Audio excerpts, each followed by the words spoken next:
இந்த பகுதியில் அந்த 4 லைன் திரும்ப பார்த்துடலாம், முதல்ல இருந்து பார்த்துடலாம்.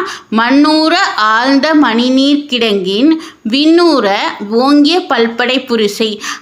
அதாவது மதுரை மாநகரில் தெளிந்த நீரை உடைய அகழி உள்ளது. அதுக்கப்புறம் அதோட மதில்கள் எப்படி இருக்குது, விண்ணை முட்டும் ஓங்கிய கற்களால் செய்யப்பட்ட மதில்கள் இருக்குது, தொல்வழி நிலைய, அதாவது தொன்மையான வலிமையான அணங்குடை நெடுநிலை, அதாவது தெய்வத்தன்மை மிகுந்த நெடுநிலை ஒரு வாசல், நிலைனா வாசல் அர்த்தம், நெடுவாசல் நீண்ட வாசல், தெய்வத்தன்மை பொருந்திய தொன்மையான வலிமையான நீண்ட வாசலை கொண்டது.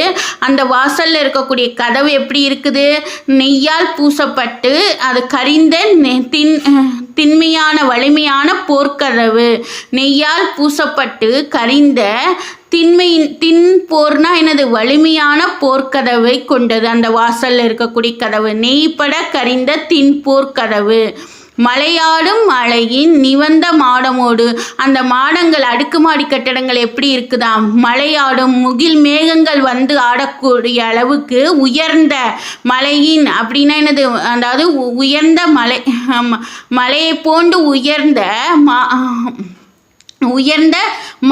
நிவந்த மாடம்னா என்னது, அழகான மாடங்களை கொண்டது, மாடம்னா மாளிகைகளை கொண்டது. வையை என்ன வளக்குடைய வாயில், வையை ஆற்றில் வெள்ளத்தை போல் அங்கே மக்கள் வெள்ளம் எப்பவுமே அந்த வாசல்ல நிறைஞ்சிருக்கு. வகைபெற எழுந்து வானம் மூழ்கி, அந்த வாசல்ல அந்த வாயிலை பற்றி சொல்லியாச்சு. அங்கே இருக்கக்கூடிய தெருக்கல்ல இருக்கக்கூடிய வீடுகள் எப்படி இருக்கு, வகைபெற எழுந்து, ஒவ்வொரு வீட்லேயும் மாடம் மண்டபம் கூடம் அடுக்களை இப்படின்னு வகைபெற எழுந்து வானம் மூழ்கி, வானமே மூழ்கக்கூடிய அளவுக்கு உயர்ந்து, வானத்தை முட்டும் அளவுக்கு உயர்ந்த வகையான மாளிகைகளை கொண்டது. அந்த மாளிகையில் இருக்கக்கூடிய சாளரங்களில் சில் காற்று, தென்றல் காற்று இசைக்கும் பல்புலை நல்லில், அந்த நல்ல வீடுகளில், இல்லைன்னா வீடுகள் இல்லங்கள், அந்த இல்லங்களில் என்னது, புலைனா சாளரம் ஜன்னல், அந்த ஜன்னலில் எப்படி தென்றல் காற்று இசைக்கும் ஜன்னல், காற்றோட்டமான வீடுகளை கொண்டது. ஆறு கிடந்தன அகல் நெடுந்தெருவில், ஆறு ஓடக்கூடிய அளவுக்கு அகன்ற நீண்ட தெருவில் பல்வேறு குலாத்து இசையெழுந்து ஒலிப்பம், பல்வேறு மொழிகள், குலாத்துன்னா என்னது, மொழிகள் பேசக்கூடிய இசை எழுந்து ஒலிப்ப, பல்வேறு மொழிகள் பேசக்கூடிய மக்களோட சத்தங்கள் எப்பவும் ஒலிச்சுக்கிட்டே இருக்குமா. அந்த சத்தத்துக்கு நடுவில் மாகால் எடுத்த முன்னீர் போல, அதாவது பெருங்காற்று அடித்து பெருங்காற்று வந்ததுனால கடல் கடலில் பெருங்காற்று அடித்தா எப்படி ஒரு சவுண்டு கேட்குமோ அதுபோல் மாகால் எடுத்த, கால்னா காற்று, மானா என்னது, பெருங்காற்று எடுத்த முன்னீர்னா கடல் போல முழங்கிசை நண்பனை அறைவனர் நுவல, அந்த முழங்கிசை நண்பனைனா முரசறிவோன் ஓசை எழுப்புறாங்க, முரசறைந்து அவங்க என்ன சொல்றாங்க, விழா செய்தியை சொல்றாங்க. அந்த செய்தியை கேட்டு கயம் குடைந்தன இயம் தொட்டி இமிலிசை, அந்த முரசறிவோனோட இசை எப்படி இருக்குன்னா, நீரில் குடைந்து விளையாடுவது போல அந்த இசைக்கு ஏற்ப அங்க இருக்கக்கூடிய மக்கள் ஆடுறாங்களாம். அந்த முரசறிவோன் இசைக்கும் இசைக்கு ஏற்ப நீரில் குடைஞ்சு விளையாடுவது போல, நீரில் தண்ணி விட்டு ஆடுனா ஒரு சத்தம் கேட்கும்ல, அதுபோல் இவ்வளவு சத்தத்துக்கு நடுவில் இவங்க பல்வேறு மொழிகள் பேசக்கூடிய மக்கள் சத்தத்துக்கு நடுவில் ஒரு பெருங்காற்று கடல் நீரில் அடித்தது போல் முரசறிவோனோட சத்தமும் சேர்ந்து கேட்குது. இப்படி பல சத்தங்கள் கேட்கும்போது அந்த முரசறிவோன் சத்தத்தை கேட்டு அந்த இசையை கேட்டு என்னது, நீர் கயம் குடைந்தன இயம் தொட்டி இமிலிசை, அந்த இசையை கேட்டு நீரில் விளையாடுவது போல, நீரில் குடைந்து விளையாடுவது போல அந்த இசையை கேட்டு என்ன செய்கிறாங்க, மக்கள் வந்து நடனம் ஆடுறாங்க. கலிகொள் சும்மை நடனம் ஆடுறாங்க. மகிழ்ந்தோர் ஆடும் கலிகொள் சும்மை அப்படிப்பட்ட இடத்தை கொண்டதான் அந்த இடம்.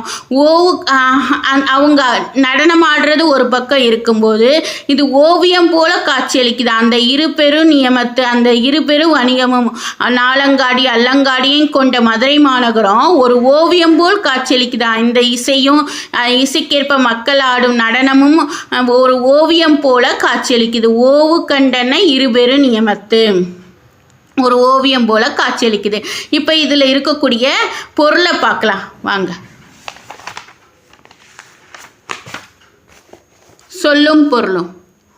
புரிசை மதில், அணங்கு தெய்வம், சில் காற்று தென்றல் காற்று, புலை சாளரம், மாகால் பெருங்காற்று, முன்னீர் கடல், பனை முரசு, கயம் நீர்நிலை, ஓவு ஓவியம், நியமம் அங்காடி. இப்போ இதில் என்னதுன்னா சொல்லும் பொருளும் பார்த்தியாச்சு. இலக்கண குறிப்பும் பகுபதோர் இலக்கணம் அப்புறம் பார்க்கலாம். இந்த பாடலுக்குரிய பொருளை ஒரு தடவை நம்ம பார்த்துடலாம். மண்வரை ஆழ்ந்த தெளிந்த அகழி, விண்ணை முட்டும் கற்படை மதில்கள், தொன்மை உடைய வலிமை மிக்க தெய்வத்தன்மை பொருந்திய நெடுவாசல், பூசிய நெய்யால் கருத்த கதவுகள், முகில்கள் உலவும் மலையொத்த மாடம், வற்றாத வையை போல மக்கள் செல்லும் வாயில், மாடம் கூடம் மண்டபம் என பல வகைபெற எழுந்து வானம் மூழ்கி தென்றல் வீசும் சாளர இல்லம், ஆற்றை போன்ற அகல்நெடும் தெருவில் பழமொழி பேசுவோர் எழுப்பும் பேச்சொலி, பெருங்காற்று புகுந்த கடலொளி போல கேட்கிறது. விழாவின் நிகழ்வுகள் அறையும் முரசு, நீர் குடைந்தது போல் கருவிகளின் இன்னிசை, கேட்டோர் ஆடும் ஆரவார ஓசை, ஓவியம் போன்ற இருபெரும் கடை தெருக்கள். இவ்வாறு அந்த மதுரை மாநகரம் காட்சியளிக்குது அப்படின்னு சொல்லியிருக்கிறாங்க. இப்போ இதில் இருக்கக்கூடிய இலக்கண குறிப்பு பார்க்கலாம் வாங்க. ஓங்கிய ஆசவுன்ல முடியுதா, அப்போ பெயரெச்சம். ஓங்கிய மதில்கள் அப்படின்னு தானே ஒரு பெயரை கொண்டு தான் முடியுது, அதனால பெயரெச்சம். நிலைய சொல்லிசை அளபடை, நிலையங்கிறது சொல்லிசை அளபடை. குலாத்து செய்யுளிசை அளபடை, குலாத்துங்கிறது செய்யுளிசை அளபடை. நிலையங்கிறது சொல்லிசை அளபடை. வலிமையான அப்படிங்கிற மீனிங்கில் வர்றதுனால அது சொல்லிசை அளபடை. வலிமை அப்படிங்கிறது நிலையான, அது நிலையங்கிறது வலிமையான அப்படிங்கிறது ஒரு சொல் இன்னொரு சொல்லாக மாறுறதுனால அது சொல்லிசை அளபடை. குலாத்துங்கிறது செய்யுளிசை அளபடை. செய்யுளிசை அளபடைங்கிறது செய்யுளில் ஓசை குறையும் போது அந்த ஓசையை நிறைவு செய்ய வருவதா செய்யுளிசை அளபடை. இதுக்கு இன்னொரு பேர் இசை நிறை அளபடை அப்படின்னு சொல்கிறோம். இசை நிறை அளபடை அப்படிங்கிறத சொல்கிறோம் செய்யுளிசை அளபடைக்கு. வாயில் இலக்கண போலி, வாசல் அப்படிங்கிறதான் வாயில், அதாவது இலக்கண போலி அப்படின்னு சொல்கிறோம் வாயில்ங்கிறத. இல்வாய் அப்படின்னு தான் சொல்கிறோம், இல் முன் அப்படின்னு சொல்கிறோம். அந்த மாதிரி இல்லாமல் அதை மாற்றி நம்ம ஏற்றுக்கிட்டதுனால இலக்கணம் போன்று இல்லாமல் இலக்கண போலி அப்படின்னு சொல்கிறோம். இலக்கணம் போன்று ஏற்றுக்கொள்ளப்பட்டதான் இலக்கண போலி. மாகால் உரிச்சொல் தொடர், மாங்கிறது உரிச்சொல், அதனால மாகால் உரிச்சொல் தொடர். முழங்கிசை இமிழிசை வினைத்தொகைகள், முழங்கிசை இமிழிசை. நெடுநிலை முன்னீர் பண்பு தொகை. மகிழ்ந்தோர் வினையாளனையும் பெயர், வினையை குறிக்காமல் செய்பவரை குறித்ததுனால அது வினையாளனையும் பெயர், வினையாளனையும் பெயர். இப்போ பகவத ஒரு இலக்கணம் வாங்க. ஆழ்ந்த ஆள் பகுதி, இத்து இந்தானது விகாரம், இத்து சந்தி, இத்து இறந்த கால இடைநிலை, பெயரச்ச விகுதி. ஆள் பகுதி, இத்து இந்தானது விகாரம், இத்து சந்தி, சந்தி தான் அது, இந்தானது விகாரம்.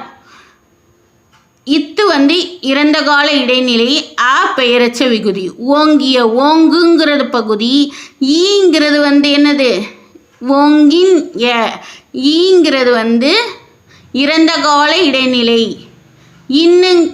ஈங்கிறது இறந்த கால இடைநிலை. ஈங்கிறது உடம்படுமை சந்தி. இடைநிலைக்கும் விகுதிக்கு நடுவில் வந்தால் அது உடம்படுமை சந்தி. பெயரச்ச விகுதி. ஆங்கிறது பெயரச்ச விகுதி. ஓங்கு பகுதி. ஈங்கிறது இறந்த கால இடைநிலை. உடம்படுமை சந்தி. பெயரச்ச விகுதி. மகிழ்ந்தோர். மகிழ் பகுதி. இத்து இந்தானது விகாரம். இத்து சந்தி. இத்து சந்தி. இந்தானது விகாரம். இத்து இறந்த கால இடைநிலை. ஓருங்கிறது பலர்பால் வினைமுற்று விகுதி. மகிழ்ந்தோர் மகிழ் பகுதி. இத்து சந்தி. இத்து இந்தானது விகாரம். இத்து இறந்த கால இடைநிலை. ஓர் பலர்பால் வினைமுற்று விகுதி. இப்போ இந்த பாடம் உங்களுக்கு எளிமையாக புரிஞ்சிருக்கும். இதில் ஏதாவது டவுட்ஸ் இருந்தால் நம்மளுக்கு கமெண்ட் பண்ணுங்கள். நம்ம சேனலை இன்னும் சப்ஸ்கிரைப் பண்ணாதவங்க சப்ஸ்கிரைப் பண்ணிக்கோங்க. நன்றி, வணக்கம்.